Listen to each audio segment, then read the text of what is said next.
ہمارے دو دشمن ہیں جو ہمیں جادہ مستقیم سے ہٹانے کے لیے دن رات کوشاں ہیں، ایک نفس اور دوسرا شیطان۔ نفس اور شیطان دونوں دشمن ہمیں راہ حق سے ہٹانے کے لیے دن رات جد و جہد میں ہیں اور ہمارے خلاف مساعی جد و جہد اور محنت کر رہے ہیں۔ ان میں جو نفس ہے وہ بڑا دشمن ہے یا شیطان بڑا دشمن ہے؟ عمومی طور پہ تو یہ کہا جاتا ہے کہ شیطان نے ہمیں ورغلا دیا، لیکن شیطان جب خود ورغلایا گیا، شیطان جب شیطان بنا تو اس وقت کوئی دوسرا شیطان تو نہیں تھا جس نے شیطان کو ورغلایا، وہ نفس تھا جو شیطان کو بھی شیطان بنا۔ نفس نے اندر سے سر اٹھا کے کہا تھا نا، آنا خیر منہ، میں بہتر ہوں، اور باقاعدہ دلیل کھڑی کر لی اس کے نفس نے، خلقتنی من نار وخلقتہ من طین، مجھے تو نے آگ سے پیدا کیا ہے، اسے تو نے مٹی سے پیدا کیا۔ مٹی افضل نہیں ہوتی، مفضول ہوتی ہے، اور آگ اٹھتی ہے اوپر کو جاتی ہے، یہ افضل ہے، لہٰذا افضل مفضول کو سجدہ کیسے کرے، میں سجدہ نہیں کروں گا۔ باقاعدہ اس کے نفس نے ایک دلیل تراشی۔ اللہ اگر چاہتا اس کی دلیل کے بخی و دھیڑ کے رکھ دیتا، لیکن اللہ تعالیٰ نے اس کی دلیل کا جواب دینے کی بجائے کہا جا میرے دربار سے نکل جا۔ اس نے کہا مالک مجھے مہلت دے دے، کہا جا قیامت تک تجھے مہلت۔ اللہ اکبر۔ تو اب شیطان کو شیطان بنانے والا نفس ہے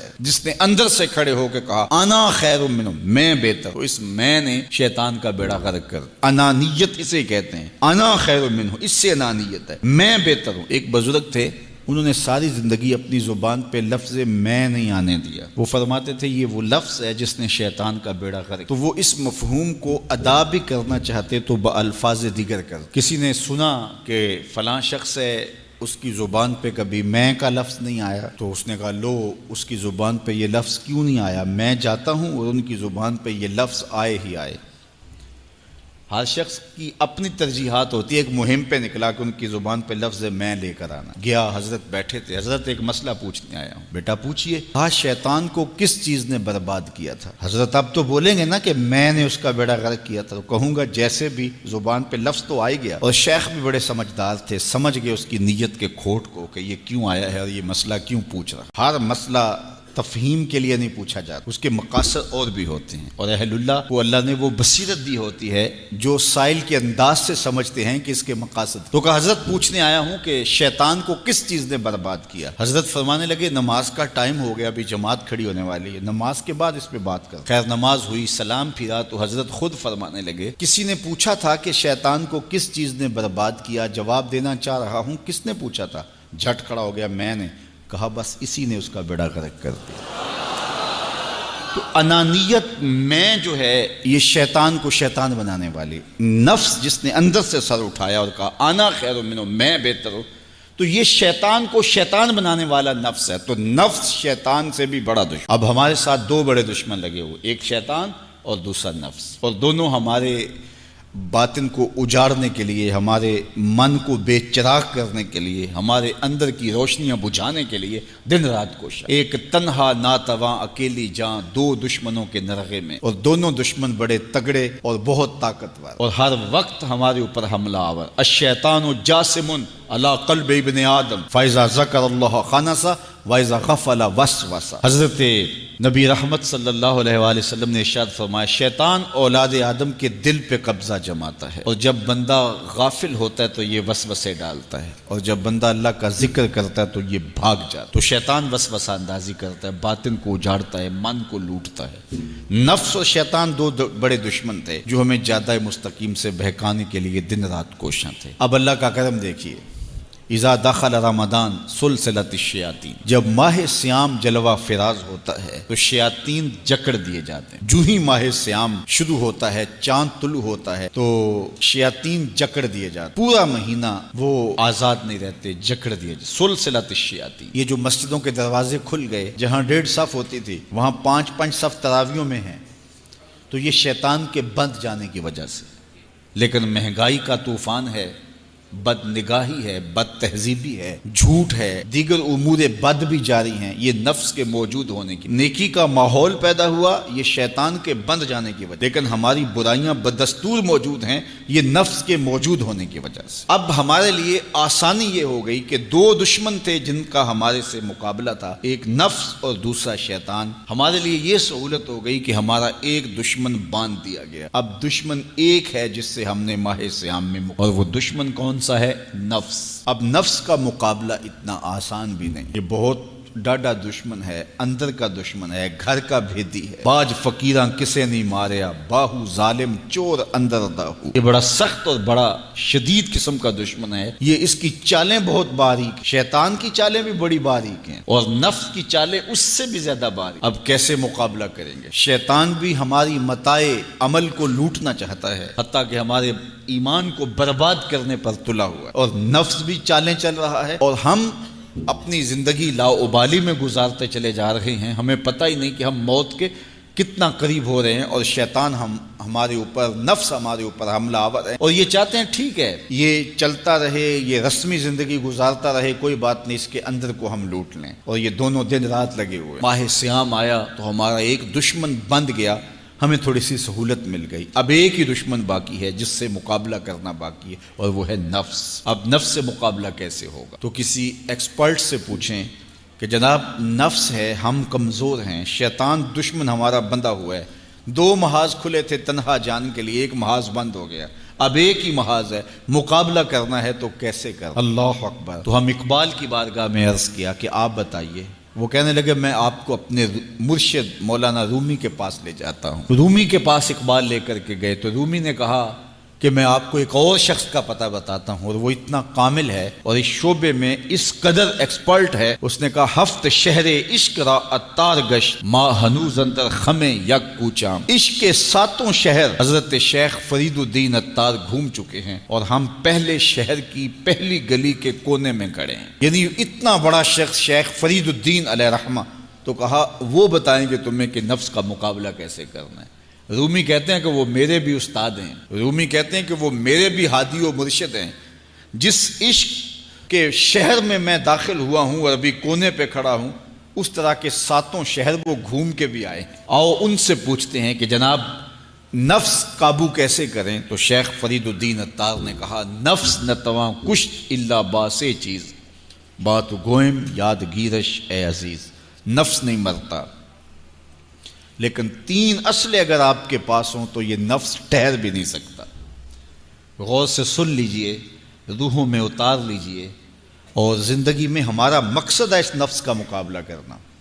شیطان کا مقابلہ کرنا بھی ہمارا مقصد ہے، اور نفس کا مقابلہ کرنا بھی ہمارا مقصود زندگی ہے۔ ساری زندگی فریب میں ہم میں نہیں گزارنی، زندگی تیزی کے ساتھ گزر رہی ہے اور ہم آغوش موت میں اترنے والے ہیں۔ تو یہ ڈاڈے دشمن ہماری متاع عمل لوٹ رہے ہیں، ہمارے کیے ہوئے عمل کو عجب سے، تکبر سے، ریاکاری سے برباد کر دیتے ہیں۔ ہمیں پہلے عمل کی طرف جانے نہیں دیتے، پھر عمل کے اندر وسوسے ڈالتے ہیں، پھر عمل ہو جائے تو اس کو پھر برباد کرنے کی کوشش کرتے ہیں۔ کتنے ڈاڈے دشمن ہیں جن کے نرغے میں ہم پھنسے ہوئے ہیں۔ تو پھر ہمیں کوئی بندہ مل گیا ہے جو بتا رہا ہے کہ جناب اس کا مقابلہ ایسے کریں گے، تو پھر اس کی سن لیں ہم اور غور کر لیں اور اپنے اندر اتریں۔ تو شیخ فرید الدین اتار ہمیں بتا رہے ہیں، تو سنیے وہ کیا کہہ رہے ہیں۔ نفس نتواں کشت الا باسے چیز، نفس نہیں مرتا، یہ بڑا ڈاڈا ہے، لیکن 3 اسلحے اگر آپ کے پاس ہوں تو یہ ٹھہر بھی نہیں سکتا۔ وہ 3 اسلحے کون سے ہیں؟ خنجر خاموشی و شمشیر جو، نیزائے تنہائی و ترک ہجو۔ ایک خاموشی کا خنجر، دوسرا بھوک کی تلوار، اور تیسرا تنہائی کا نیزہ۔ یہ 3 اسلحے تمہارے پاس ہوں تو پھر نفس ٹھہر بھی نہیں سکتا۔ خاموشی کے خنجر سے نفس پہ وار کیا جا سکتا ہے۔ میرے اور آپ کے آقا و مولا نے فرمایا من صامتا نجا، جس نے خاموشی اختیار کی وہ نجات پا گیا۔ ہماری زندگی کے جتنے بھی برے اعمال ہیں ان میں سے سب سے زیادہ برے اعمال ہماری زبان کرتی ہے۔ ہمارے ہاتھ بھی گناہ کرتے ہیں، کسی پہ ظلم کریں تو گناہ کرتے ہیں، ہمارے پاؤں بھی گناہ کرتے ہیں، برائی کے اڈے پہ چل کے جاتے ہیں، ہماری آنکھیں بھی گناہ کرتی ہیں، ہماری سوچیں بھی گناہ کرتی ہیں، ہم حرام کمائیں کھائیں تو پیٹ بھی ہمارا گناہ کرتا ہے، لیکن سب سے زیادہ گناہ ہماری زبان کرتی ہے۔ جھوٹ یہ بولتی ہے، غیبت یہ کرتی ہے، بہتان یہ لگاتی ہے، گالی گلوچ سب و شتم یہ کرتی ہے، گلے شکوے کا انداز، ناشکری کا لہجہ یہ اختیار کرتی ہے۔ اسی لیے میرے اور آپ کے آقا و مولا نے فرمایا جو تمہارے 2 جبڑوں کے درمیان ہے، یعنی تمہاری زبان، اور جو دو ٹانگوں کے درمیان ہے تمہاری پارسائی کی جگہ، ان دو چیزوں کی تم مجھے ضمانت دے دو، میں محمد تمہیں جنت کی ضمانت دے دیتا ہوں۔ تو اپنی زبان کی حفاظت کرنی ہے۔ دیکھیے یہ سننے کے لیے چیزیں نہیں ہیں محض، بلکہ ان پر ہم عمل کریں، اور آج سے ہی دیکھیے یہ موسم رحمت ہے، رحمت کی برکھا برس رہی ہے، اور یہ موسم نور ہمارے سیکھنے کے لیے ہے۔ تو ہم اپنے نفس کو کیسے قابو کریں گے؟ دو دشمن تھے، ایک بندھا ہوا ہے، چھوٹ کے کچھ نہیں کر سکے گا اگر نفس کو قابو میں کر لیا، اور اگر ہم نفس کنٹرول نہ کر سکے وہ تو جہنم کی آگ میں اور زنجیروں میں جکڑا ہوا پیچ و تاب کھا رہا ہے کہ یہ جو ٹوپیاں پہنے ہوئے مسجدوں میں جاتے ہو نا، میں عید کے دن نپٹ لوں گا تم سے، وہ تو اور نفس کے ساتھ مل کے ہمارا بیڑا غرق کرے گا اور ہمیں اور دور کر دے گا، اور ہماری باطنی اساس اور بنیاد اور کمزور کر دے گا۔ اس لیے ضرورت ہے کہ ہم اپنے نفس کو ان دنوں کے اندر کمزور کریں۔ اس کا پہلا نسخہ کیا ہے؟ خاموشی کا خنجر۔ آپ جب خاموشی اختیار کریں گے، زبان کو صرف ضرورت کے لیے استعمال کریں گے، تو پھر نتیجہ کیا ہوگا کہ آپ کے گناہ بہت کم ہوں گے، جھوٹ کم ہوگا، غیبت نہیں ہوگی، بہتان تراشی نہیں ہوگی، دیگر اعمال جو زبان کے ذریعے سے صادر ہوتے ہیں اور ہم گناہوں میں اضافہ کرتے چلے جاتے ہیں، تو زبان کو اگر کنٹرول میں کر لیں گے۔ اللہ اکبر! حضور علیہ الصلوۃ والسلام نے زبان کے کنٹرول کرنے کی تلقین کی، اور یہ بغیر ہڈی کے گوشت ہے، اس کو سنبھال لیا جائے۔ 32 دانتوں میں جکڑ کے رکھی گئی زبان ہے، لیکن یہ پھر بھی قابو میں نہیں رہتی۔ اس کو کنٹرول میں کر لو، اس کو قابو میں کر لو۔ ایک روایت میں آتا ہے جب صبح ہوتی ہے تو سارے اعضائے بدنیاں زبان کے آگے ہاتھ جوڑتے ہیں کہ بی بی تو نہ کچھ کرنا، تیری وجہ سے ہم سزائیں کاٹیں گے اور اذیتیں پائیں گے۔ تو زبان کو قابو میں کرنا، اور اس کا علاج کیا ہے؟ خاموشی۔ من صمت نجا، جو خاموش ہوا وہ نجات پا گیا۔ خنجر خاموشی، خاموشی کا خنجر ہو تو نفس کے لیے بہت بڑا وار ہے۔ دوسری بات، شمشیر جو، بھوک کی تلوار۔ بھوک کے ذریعے نفس کشی ہوتی ہے۔ نفس کا مقابلہ بھوک سے ہم کر سکتے ہیں، چونکہ جب بھوک ہوگی تو اس وقت بہت ساری خواہشات جو ہیں وہ دم توڑ جائیں گے۔ اللہ کے محبوب علیہ السلام کا ایک فرمان سنیے، بالخصوص نوجوانوں کے نام۔ یا معاشر الشباب من استطاع منکم الباء فلیتزوج فإنه اغض للبصر واحسن للفرج فمن لم یستطع فعلیہ بالصوم فإنه له وجاء۔ فرمایا اے جوانوں کے گروہ، تم میں سے جو نکاح کرنے کی طاقت رکھتا ہے وہ دیر نہ کرے، جلدی نکاح کر لے۔ کیوں کہ نکاح نگاہ اور پارسائی کی جگہ کا محافظ ہے، تمہاری نظر کو بھی محفوظ کرے گا اور تمہاری پارسائی، تمہاری عصمت کے جوہر کو بھی محفوظ کرے گا۔ تو اگر کسی کے پاس استطاعت ہے تو وہ نکاح کرنے میں دیر نہ کرے۔ فَإِن لَمْ يَسْتَطِعْ، اور اگر کوئی طاقت نہیں رکھتا، اس کے حالات ایسے نہیں ہیں کہ وہ نکاح کر پائے، فَعَلَيْهِ بِالصَّوْمِ، تو فرمایا وہ کثرت کے ساتھ روزے رکھے۔ فَإِنَّهُ لَهُ وِجَاءٌ، روزے اس کے لیے قاطع شہوات ہیں اور اس کی مشکلیں آسان کرنے والے ہیں۔ تو نوجوانوں کو اگر استطاعت نصیب ہو جائے تو وہ شرم نہ کریں، وہ نکاح کی طرف بڑھیں تاکہ ان کی عصمت کے جوہر کی حفاظت ہو سکے۔ لیکن کسی وجہ سے نکاح میں تاخیر ہے تو پھر وہ کثرت کے ساتھ روزے رکھیں۔ روزوں کی کثرت گناہ سے، شہوات سے، برائی سے، گناہوں سے انسان کو بچاتی ہے۔ تو کثرت کے ساتھ روزے رکھے جائیں تو روزہ بھوک جو ہے وہ نفس کشی کا ایک مؤثر ترین علاج ہے، اور یہ میرے اور آپ کے آقا و مولا نے بیان فرمایا۔ تو بھوک کی تلوار جو ہے یہ نفس کشی کا ایک مؤثر ذریعہ ہے، اور نفس کا سر کاٹنے کے لیے بھوک کی تلوار ہمیں ہر وقت حمائل کیے رکھنی چاہیے، اور ہر وقت اپنے ساتھ لٹکا کے رکھنا چاہیے۔ کثرت کے ساتھ ہمیں روزے رکھنے چاہیے۔ تیسری بات فرمایا نیزہ تنہائی، تنہائی کا نیزہ۔ جب آپ عمومی طور پہ مجلسی زندگی میں ہوں گے تو بہت ساری خطائیں اور بہت سارے گناہ مجلسی زندگی میں آپ سے سرزد ہوں گے، تو جب آپ تنہائی اختیار کر لیں گے تو بہت سارے گناہوں سے بچ جائیں گے۔ حضرت شاہ نقشبند بخاری علیہ رحمہ فرماتے ہیں کہ فقیر کے لیے سب سے بہتر جگہ اللہ کا گھر مسجد ہے، یا پھر کامل شیخ کی صحبت ہے، یا پھر تنہائی ہے۔ چوتھی جگہ سوائے ہلاکت کے اور کچھ نہیں ہے۔ العافیۃ فی العزلہ، عزلت میں، تنہائی میں عافیت رکھی گئی ہے۔ اس لیے اپنے آپ کو ایسے ہجوم میں، ایسی جگہوں پہ لے جانے سے روکیں، اپنے آپ پر ضبط کریں جہاں نظر پاک نہیں رہتی، جہاں خیال کی پاکیزگی کا سامان نہیں رہتا، اور جہاں آپ کی جو ہے وہ آپ کی زبان محفوظ نہیں رہتی۔ دوستوں کے ساتھ بیٹھیے، آپ عزیزوں رشتہ داروں کے پاس جائیے، ضرور ملاقات کیجیے، لیکن اس کا ایک اعتدال ہونا چاہیے۔ اگر آپ سمجھتے ہیں کہ کسی جگہ جاتے ہوئے، کسی جگہ پہنچ کر آپ کی نظر میں پاکیزگی نہیں رہے گی، خیالات میں گندگیاں گردش کرنے لگ جائیں گی، سوچوں میں آوارگی آنے لگ جائے گی، تو وہ شادی کی تقریب ہو یا کوئی اور تقریب ہو، وہاں جانے سے اپنے آپ کو روک لیں، کیونکہ وہاں جا کے آپ اپنا کوئی فائدہ نہیں کر رہے، اپنا نقصان کرنے جا رہے ہیں۔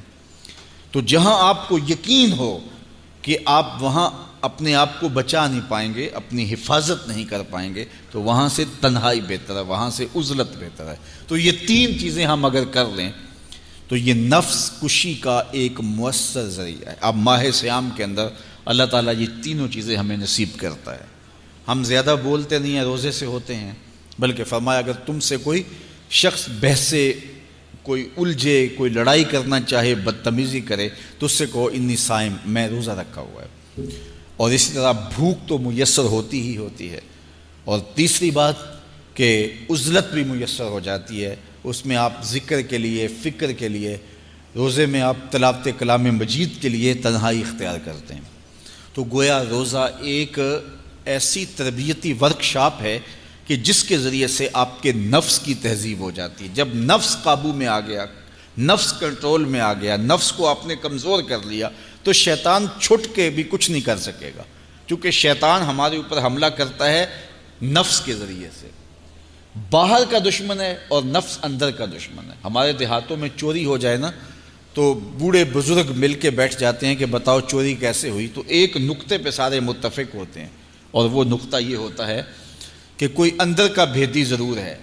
جب تک کوئی اندر کا بندہ نہیں تو باہر سے کوئی آ کے از خود چوری نہیں کر سکتا، تو کوئی اندر کا بندہ ضرور موجود ہے۔ نفس اندر کا بھیدی ہے اور شیطان باہر سے آ کر حملہ آور ہونے والا ہے۔ اس لیے شیطان کو اندر آنے کا موقع نفس دیتا ہے۔ نفس کو ہی کمزور کر لیجئے، وہ آپ کا ساتھی بن جائے، نفس امارہ، نفس مطمئنہ بن جائے، اور وہ نفس جو برائی کا حکم دیتا ہے وہ نفس امارہ کہلاتا ہے، اور جب وہ کثرت ذکر سے، عبادت سے نفس مطمئنہ بن جاتا ہے تو پھر وہ شیطان کے لیے رکاوٹ کا ذریعہ بن جاتا ہے، اور آپ کی زندگی محفوظ ہو جاتی ہے۔ اور یہ ہمارا کام ہے، یہ ہمارے کرنے کا وظیفہ ہے۔ دیکھیے حضرت انسان کو اللہ نے اختیار دیا، زندگی دی، فہم دیا، ادراک دیا، گناہ کی قوتیں اور نیکی قوتیں ساری اس کے ساتھ لگی ہوئی ہیں۔ اس نے صرف ایک لا ابالی شخص کی طرح زندگی نہیں گزارنی کہ جو سامنے آ گیا کھا لیا اور جو زبان پہ آ گیا بول دی، ایسا نہیں ہے۔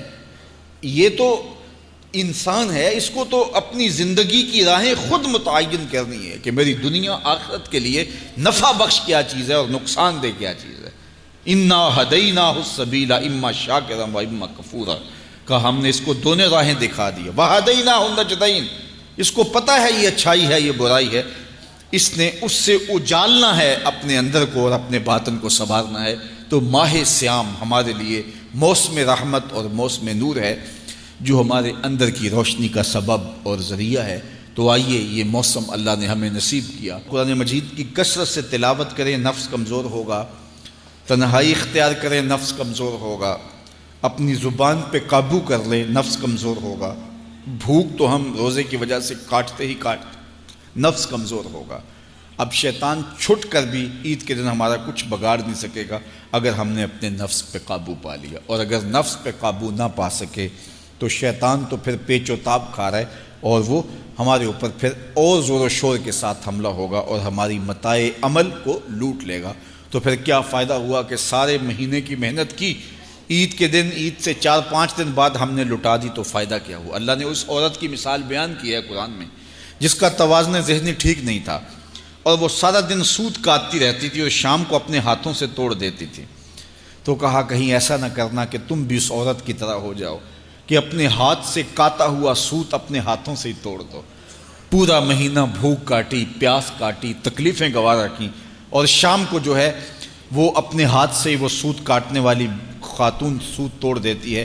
تو کہیں ہم بھی ایسے نہ ہو جائیں کہ مہینے کی محنت ہر سال عید یا عید کے چند دن بعد برباد کر لیں، پھر اگلے سال مہینے کی محنت کریں، پھر عید کو برباد کر دیں، تو کیا فائدہ ہوا؟ تو ہم نے جو نعمت سمیٹی ہے، جو چیز دی ہے، جو چیز حاصل کیا، اس کو جذب کر لیں روح کے اندر، اس کو اپنے من کے اندر اتار لیں۔ اہل ایمان کو ایک دعا تلقین کی گئی ہے، وہ کیا دعا کرتے ہیں؟ ربنا لا تزغ قلوبنا بعد اذ ہدیتنا، اے اللہ ہدایت کے بعد ہمارے دل کو پھر دوبارہ ٹیڑھا نہ کر دینا۔ اگر ہدایت دی ہے تو وہ نصیب ہی رہے، وہ من میں جذب ہو جائے، وہ روح میں اتر جائے۔ تو میں اور آپ اپنی زندگی کو اللہ اور اس کے رسول کے نام پہ لگایا ہے، تو پھر اپنی ساری زندگی کو اللہ اور اس کے رسول کے نام پہ لگا دیں۔ Oh Allah the Almighty, Allah, Allah, protect me and